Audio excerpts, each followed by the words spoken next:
Welcome to today's Lunch and Learn webinar. And thank you all very much for joining. Today we'll be covering financial promotions and a number of areas that firms may wish to think about in order not to trip up, fall foul of the FCA or the Advertising Standards Authority's requirements, and ultimately not to become the subject of an FCA investigation.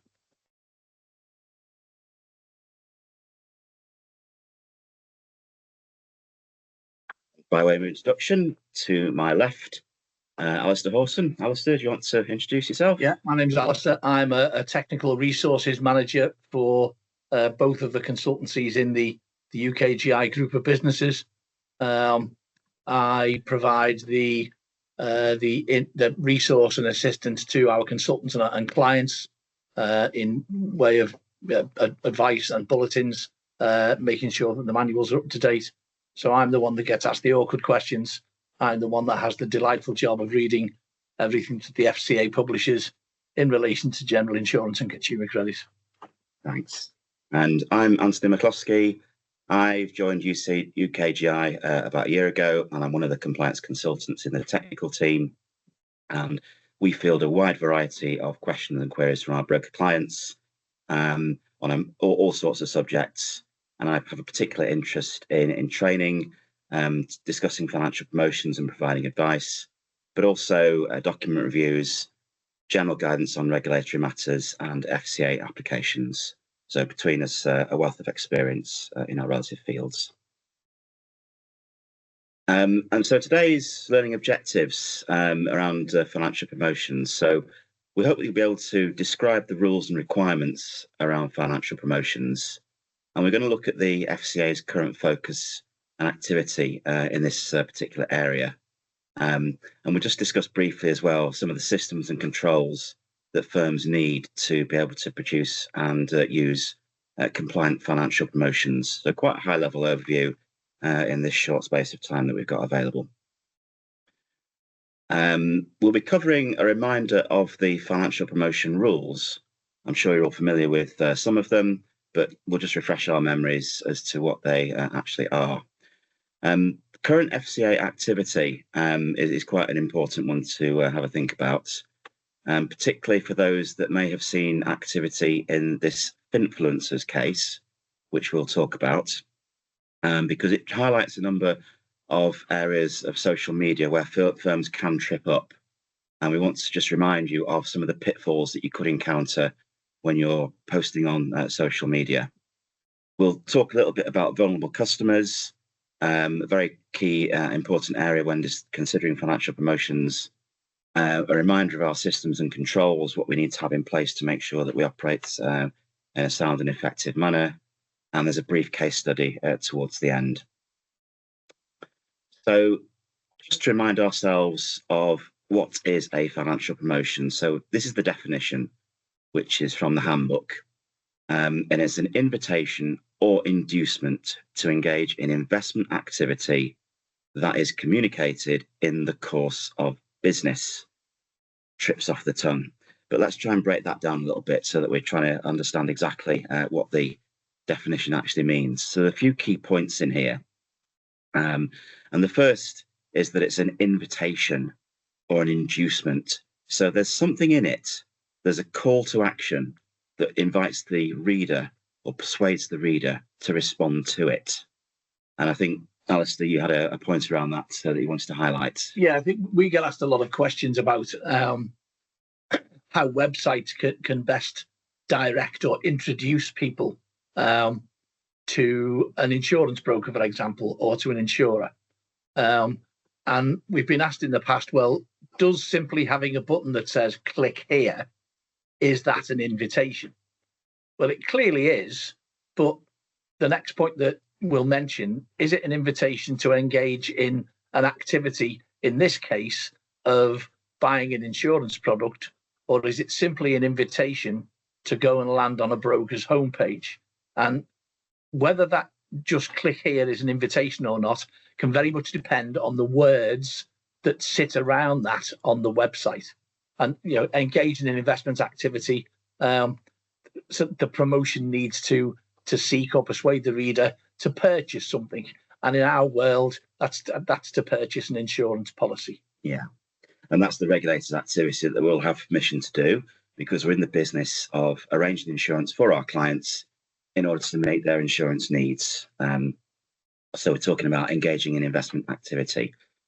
And then the last part is that it's communicated in the course of business. So the firm is communicating the promotion to advance its proposition during the normal course of its business activities. So it's supplying products and services that are of interest to its customers in its target market.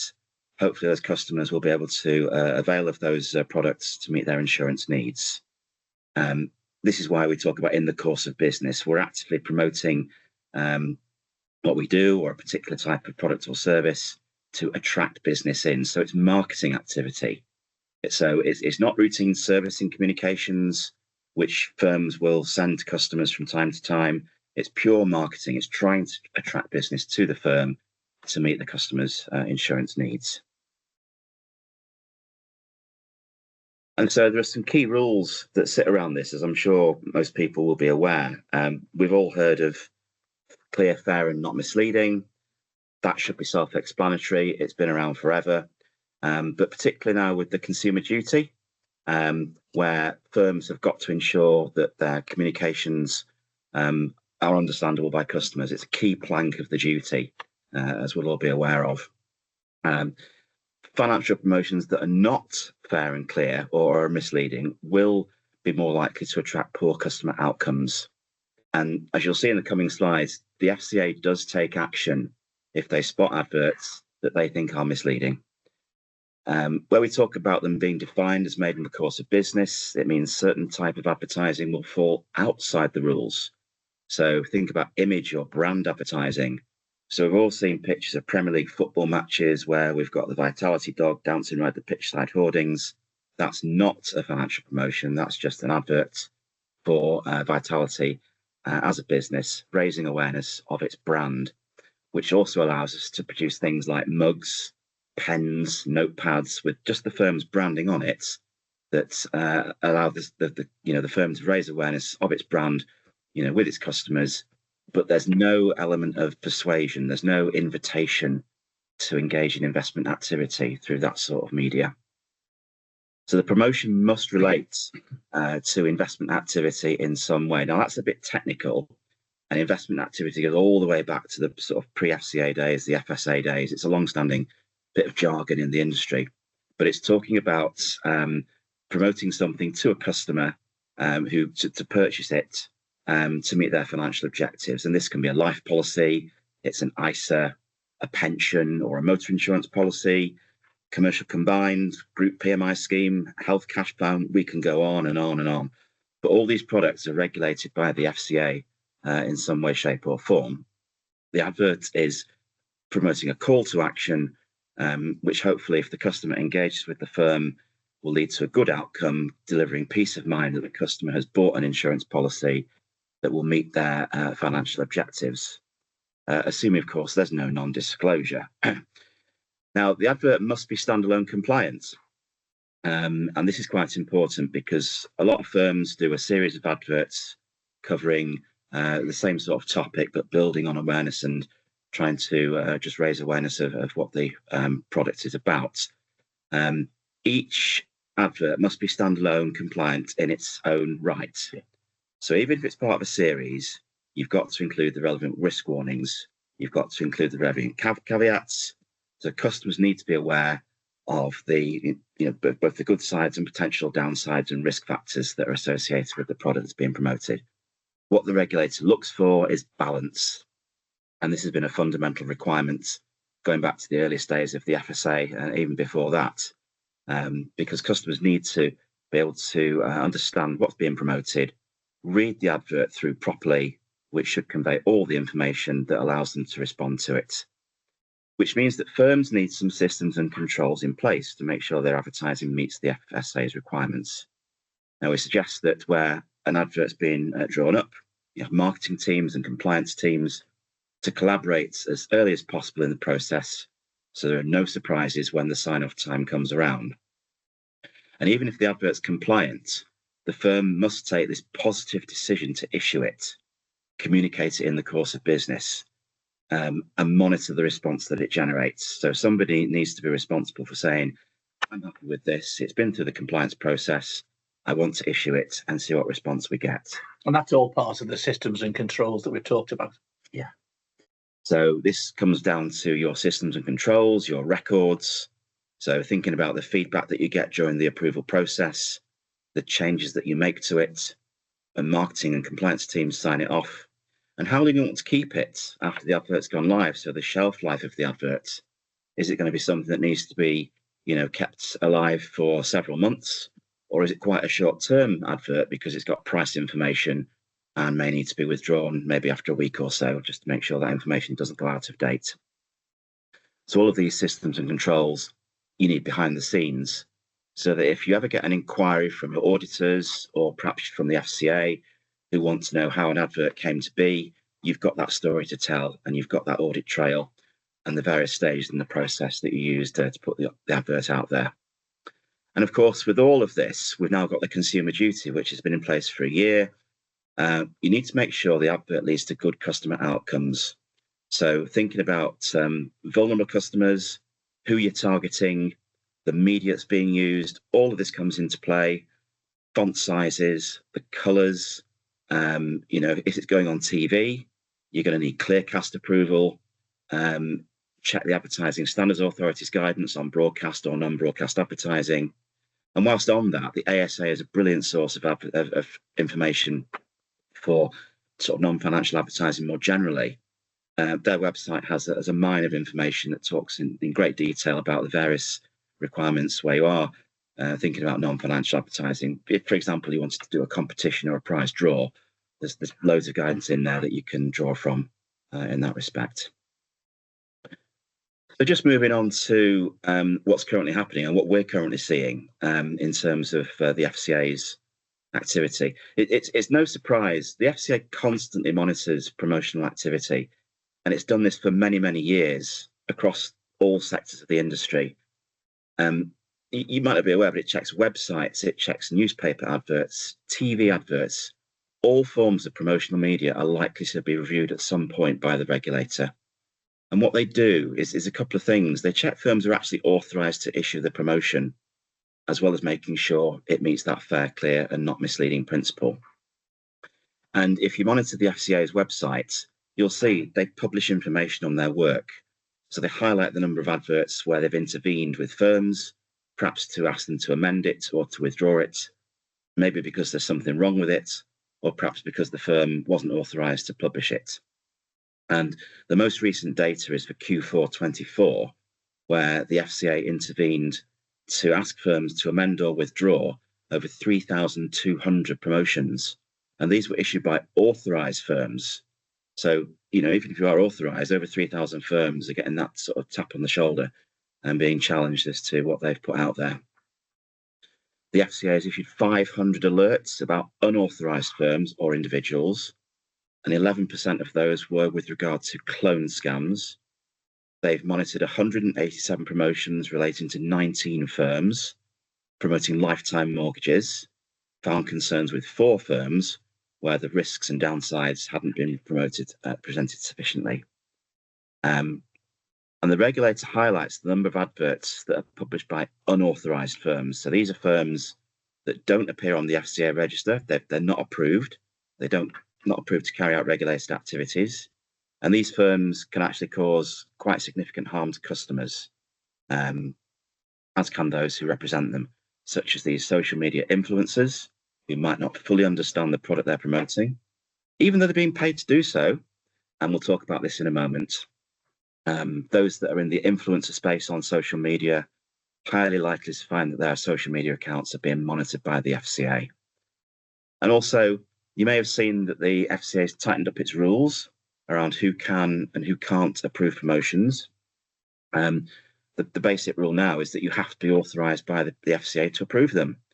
You can approve adverts for yourselves or members within your group of companies. You can also approve material for firms who are not authorised, provided you've got permission from the FCA. And this is now also on the FCA register. So when you look through the register against firms, you will be able to see details of who can approve financial promotions at that firm, which means that those firms who are not authorised to approve financial promotions are a key area of focus for the FCA. They found that these promotions tend to lead to poor quality promotions, likely to lead to significant customer harm.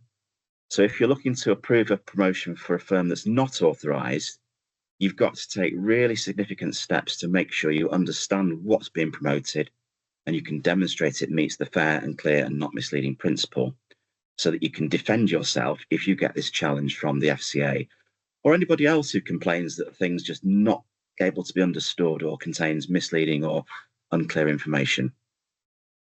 And this also is a point for the Advertising Standards Authority, who can and do challenge firms around their advertising. And we've seen recently that they've upheld 2 complaints against a mutual insurer healthcare firm who had TV and radio adverts, both of which failed to highlight that with regard to the product they were promoting, certain medical procedures were excluded. And following a challenge, the ASA decided that both adverts were therefore misleading. This firm was asked to make sure that neither advert appeared again in the formats which had been designed, which was quite a costly outcome for the business. So you can see, if something gets out there that's not quite right and it gets picked up, if you've invested a lot of time and effort and money in constructing it and making sure it's good and designed to attract business, and you've suddenly got to put it in the bin, then that's going to be quite a significant expense for you as a firm. We're talking about social media, and the FCA is clamping down quite a bit on social media channels because of they've got a huge reach, and accessibility, not just in the UK, but far beyond. And a lot of firms may be under the impression that if you use social media, you don't need to apply the rules. That's not true. The clear and fair, not misleading principle applies equally to X, which was Twitter, Facebook, Instagram, if you're on LinkedIn, wherever it goes. It's the same rules as apply to websites, printed media, any other forms of communication, as do the requirements for standalone compliance, balance, clarity, underlying evidence. And what the FCA has noted is a rise in promotions that have gone through social media which have failed to meet these standards. And it's led them to updating their social media guidance, I think back in March of 24. This was FG 24/1, which was an update to a much, much earlier social media guidance document that went back to 2015. So the FCA has dragged themselves into the social media space, and they've updated this guidance to tell firms what they should and shouldn't be doing. And they've always been clear that firms must provide a balanced view of benefits and risks, clearly information that will help consumers make effective and well-informed decisions. So that when you've got unauthorized persons, social media influencers, who might be promoting a specific product or service, and it's not approved, then they could be committing a criminal offence. So we talked about needing to be authorized to communicate a financial promotion. If you're not, and you put it out there, then you are effectively breaking the law. And what we're seeing now is that the FCA is, after an awful lot of warnings, taking action against the number of these Finfluencers. And these people were paid to promote a contracts for differences trading scheme, so a little bit complicated. They found that the promotions were unclear because they didn't point the risks out, but also that the scheme itself wasn't authorised. And due to the high number of potential viewers of these promotions, the FCA determined that quite a large amount of harm could have come to customers. So for those that are not aware, contracts for differences are very high risk derivatives. 80% of people, according to the FCA, who invest in them will lose money. So a very high area of focus for the FCA when you've got people on social media promoting these types of schemes who don't necessarily know what they're talking about, and the potential for customers to lose money is really quite great. And here we see the FCA now taking action to set an example. So there's a number of these people, I think it's about 9 people, not authorised to undertake the promotion, even though they got paid, but they didn't have sufficient knowledge of what they were talking about. They couldn't prove it was fair and clear and not misleading. The scheme wasn't authorised. So all these red flags are currently going up. The FCA noted that our Finfluencers had an audience of about 4.5 million people through the likes of Instagram, and concluded that there was a really significant potential for harm. And it's a really important case because the implications it has on those that use social media to communicate financial promotions is really quite high. There's going to be a lot more scrutiny, and the importance of vetting and monitoring your promotions is really, really important to make sure you stay on the right side of the law. Now, the problem is that the court dates are not until February and March 27, which are 2.5 years away. So this is why it's really important now just to be aware of what social media activity is looking like, and to make sure you've got adequate systems and controls to make sure that they are meeting those clear and fair and not misleading standards. The outcomes of those court cases are so far away, we're going to have to wait and see what they look like. So let's talk about the risks, why it's so important to be authorised. As I mentioned, it's against the law to approve or issue a financial promotion if you're not authorised. You can get action taken against you by the FCA as a result. So you need measures to make sure you can manage your risks. You need to work out if you can deal with the promotion. If you're an authorised firm, you should be able to handle it.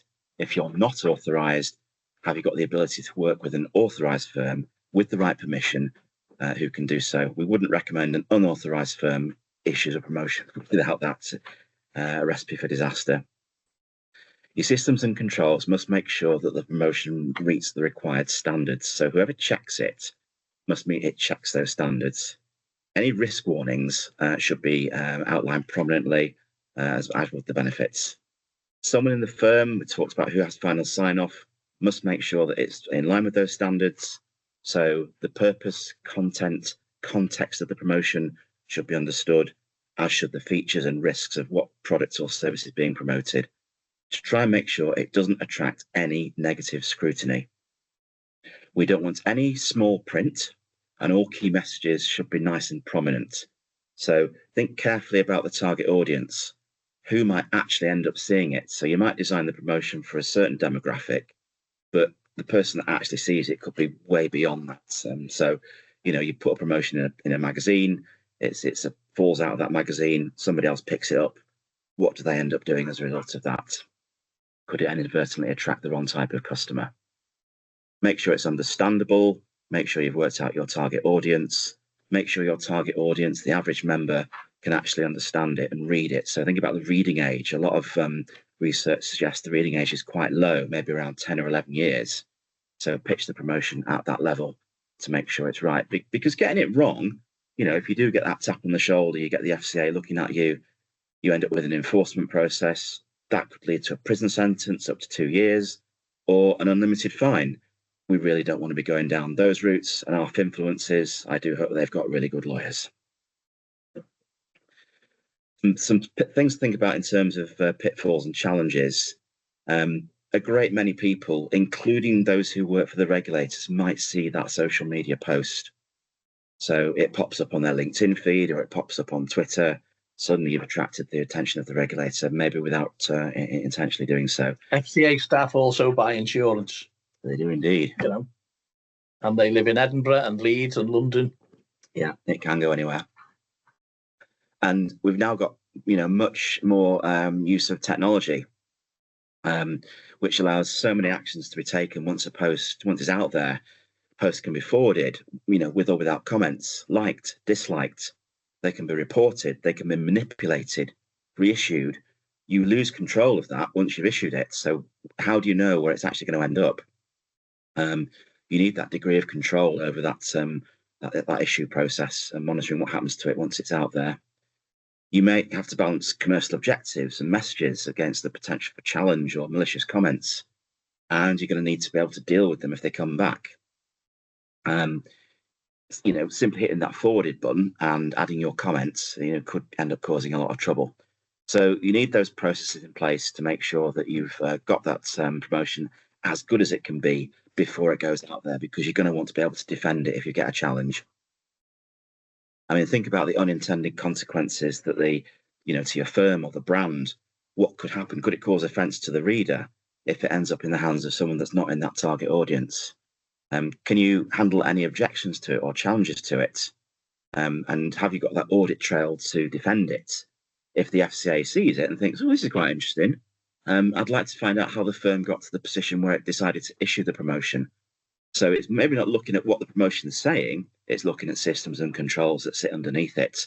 So have you got that audit trail of the steps you went through during that design and sign-off process to prove that you've got those systems and controls in place?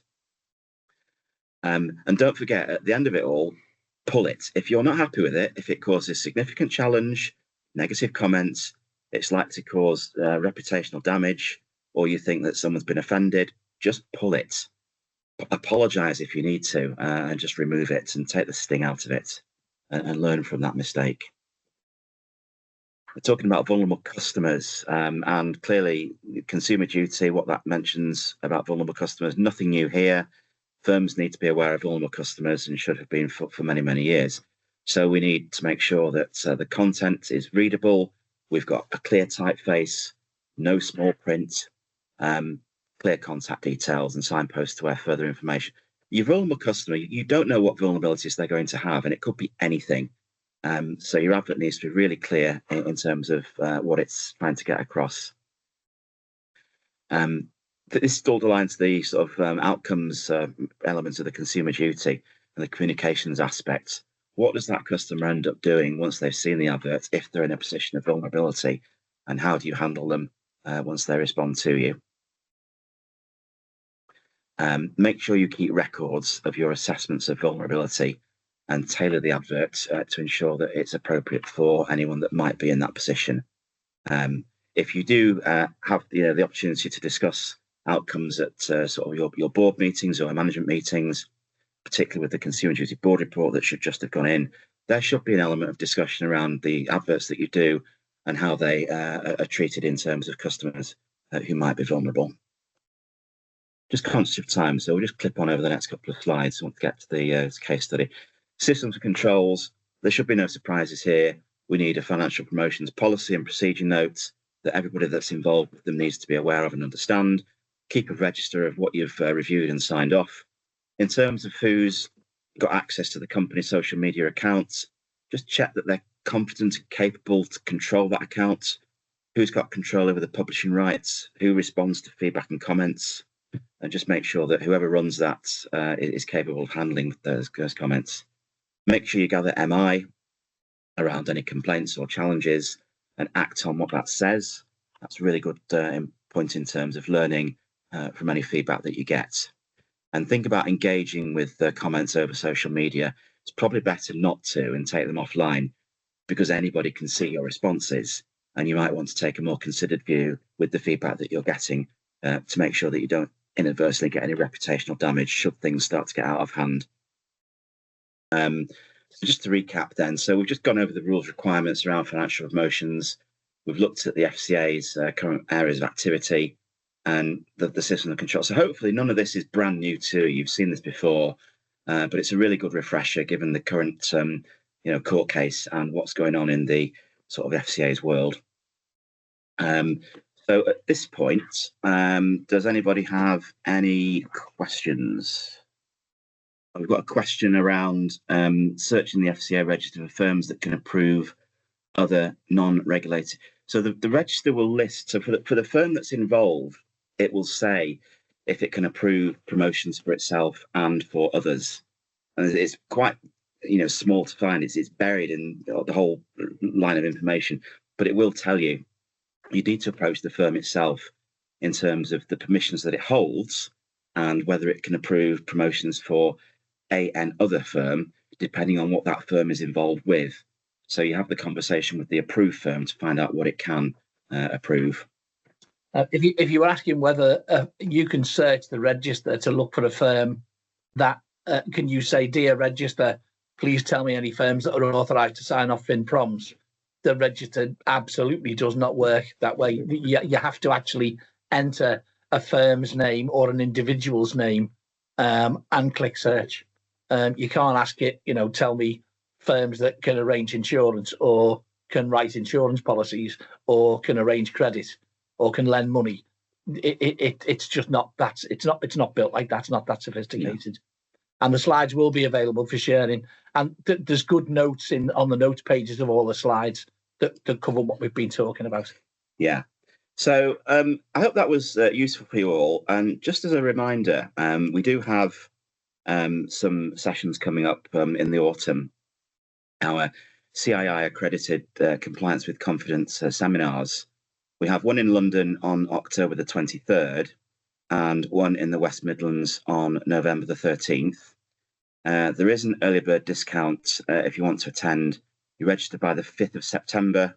It's a reduced rate of £160, but we will circulate the details following this session today for anybody that's interested. We'll just see if we can get a QR code up on the screen for you. Current slide, that one. So you should have on your screen an image, and you should be able to see a QR code. If you're able to attend the compliance with confidence seminars, the QR code will take you to a page where you're able to register. As Anthony said, there are early bird discount spaces available at the moment. Okay, thank you very much for your time this afternoon. Yep. If you do have any questions that you want to raise with us, as I say, we'll share the slides. You can have our contact details as well, so you can contact us with any specific points that you want to raise. It's half an hour's worth of CPD, and thank you very much for your time, and a very good afternoon. Thank you.